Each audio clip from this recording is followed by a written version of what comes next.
ikaw ang nais na matanaw itong mga mata.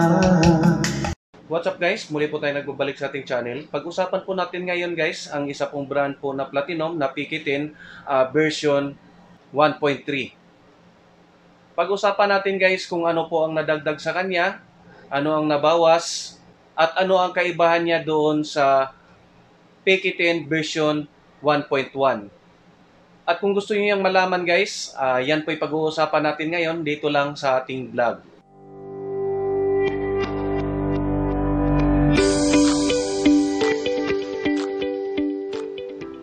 I-unbox po natin guys at nang may paliwanag ko po sa inyo kung ano po yung nabago sa kanya, anong mga nadagdag, ano yung mga kaibahan niya doon sa dating PK10. Ito na yung pinaka-latest version po nila guys na sa 2023 model. I-unbox ko lang to guys at ipapakita ko po sa inyo kung ano po yung nabago sa kanya.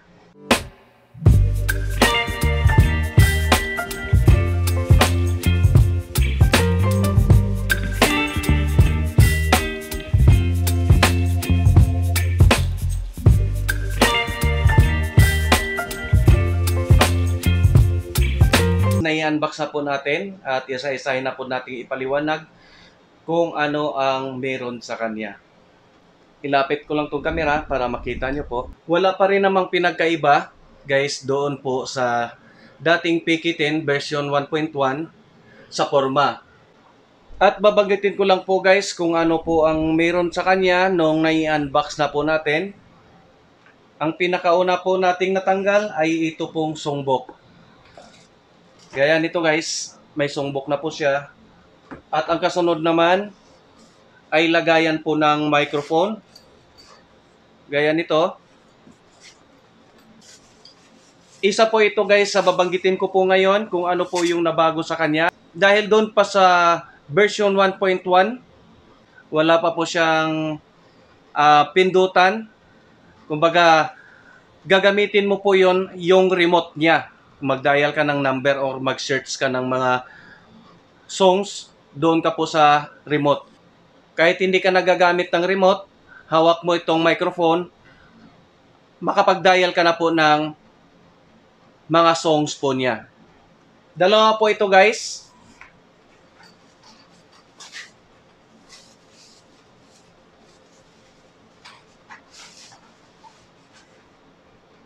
Gaya niyan guys. Dalawang microphone po na dito ka na mag-search ng mga songs or mag-dial ng mga number ng mga kanta. Yun yung po yung isa niya sa mga nadagdag guys doon sa microphone.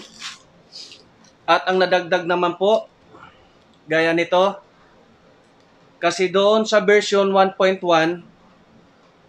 pag may layo mo na po yung microphone, nag-static po yung microphone, medyo putol-putol po. Kaya meron na pong nadagdag na antenna na rubber.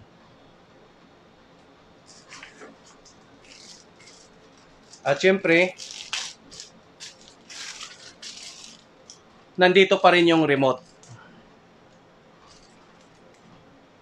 Instead na gagamit ka nito, kung hawak mo tong microphone, mababaliwala na ito.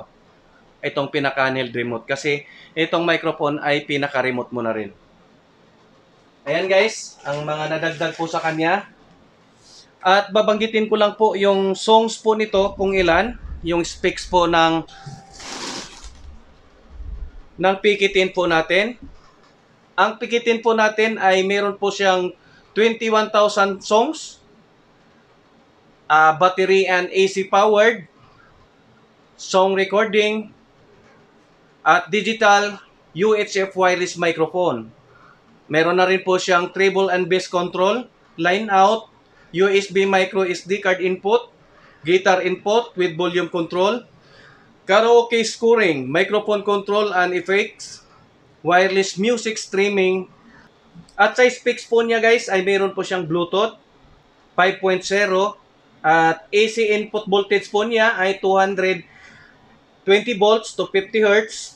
Battery rated power THD 1% to 60 watts and 4 ohms. Battery maximum power THD 30% 95 watts, 4 ohms. 1% frequency 20 Hz to 20 kHz. Auxiliary sensitivity 500 MV. Guitar sensitivity ay meron po siyang 43 MV. Voltage protection 9.5 volts. Charging current 1.5 ampere. USB MP3 display format. At ayan po yung specs niya guys. At gaya po sa dati guys, meron pa rin siyang Platinum Link apps. Kung sakaling kontrolin mo po siya sa cellphone, makokontrol mo po siya dahil dito po sa Platinum Link po niya. Sundin mo na lang po yung instruction guys. Kahit wala po kayong TV, kung may Android po kayo, kung nakalink na po kayo sa link apps po niya, yung pinaka-cellphone mo po ang magiging monitor po niya. Makikita niyo naman po dito guys. Ayan. I-scan mo lang po itong tatlong option na to. Kung ang cellphone mo ay Google Play, Apple Apps, and Gallery Apps. Ayan guys, pagpilian mo lang po yan. I-scan mo siya tapos i-download mo doon sa cellphone mo. At sundin mo na lang po yung mga instruction doon para makonect mo dito sa player po natin na Peki-10. Ipapakita ko na rin sa inyo guys ang sa gilid. Ang sa harap po niya, nandito po yung kabitan ng pinaka-antina niya. Ito po yung kinaganda niya dahil nilagyan na po siya ng antina. Hindi gaya po dun sa 1.1 version na wala po siyang antina. Kaya medyo hindi maganda ang saga po ng microphone. At meron pa rin naman siyang music volume, music treble, at saka music bass. Ang naiba lang po sa kanya guys, dahil dito po sa dati, meron po siyang RCA output sa video. Sa ngayon po, wala na po siya. Ang meron lang po sa kanya ay audio out at saka audio in. Wala na po yung video kasi ang video out na po dito ngayon ay HDMI na po siya. At saka yung BB plug to RCA. Ito na po guys, yung video out na po niya ay iba na po. Ito na po siya ngayon.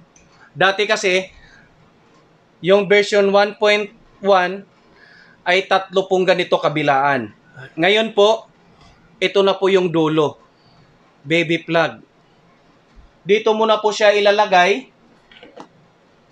Tapos kung mag-link out po kayo, kung meron po kayong amplifier, ito po yung isasaksak mo at saka itong dilaw naman ay papunta po doon sa TV. Ayan guys, gaya ng sabi ko, meron pa rin siyang microphone input. Kung ano po yung sa version 1.1 ay meron po siyang microphone input 1 and 2 at guitar. At nandito pa rin naman yung switch. At doon naman sa karaoke switch, nandito na.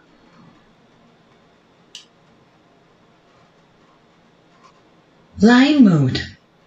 Ayan. Meron na po siyang line mode. At kung mag-Bluetooth ka, pipindutin mo lang po itong Bluetooth mode. Waiting for connection. Line mode. Pipindutin mo lang po itong input para makapaghanap ka po ng line mode at saka sa Bluetooth.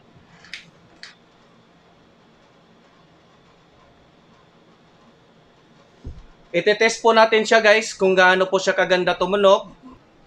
At saka ito naman po yung niya guys. Yung pinakabala po niya, SD card. Ayan. 32 gig. Dito mo naman po siya i-insert guys. Yung kung makita nyo, medyo madilim. Pagpasensyahan nyo na. Meron po siya ditong slot sa SD card. Magkatabi po siya sa i-describe ko na lang. Magkatabi po siya dito sa USB. At saka HDMI, napagitnaan siya ng USB at saka HDMI. Diyan mo po siya i-insert para may pasok po natin yung mga kanta niya. Ayan guys, at i-on na natin ngayon ang karaoke.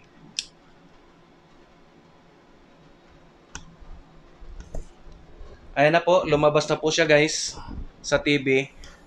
Solution in entertainment. Platinum.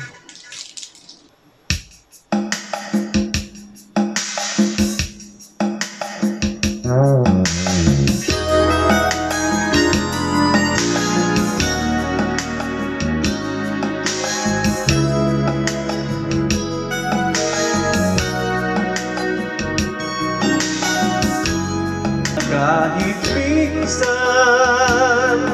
ay mapansin ako, malaman mong kita'y mahal at yan ay totoo. Huwag mong iisipin ang pag-ibig na alay sa'yo.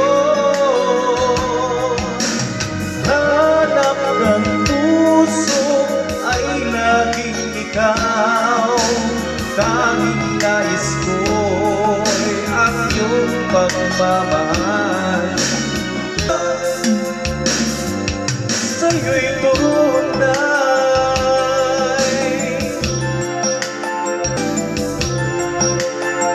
sana kahit minsan,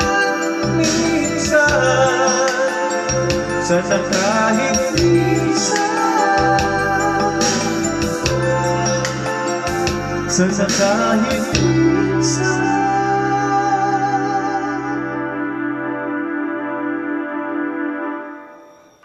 Ayan guys, napakinggan nyo na po kung gaano po siya kaganda tumunog.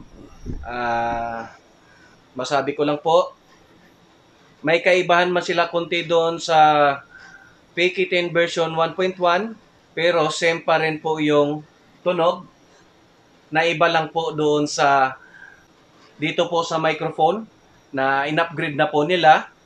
Nadagdagan na po siya ng dati kasi guys ay 5 hours lang po siya playing time. Ngayon po ay 6 hours na po siya playing time. Ayan guys, kung nagustuhan nyo po yung video na to, iniyayahan ko po kayong mag-like. At syempre, i-share nyo na rin para marami pong makaalam po. Doon naman po sa mga taong nagka-interest po sa produktong ito, ilalagay ko na lang po sa description po ang information po ng player na po ito. At hanggang dito na lang po guys.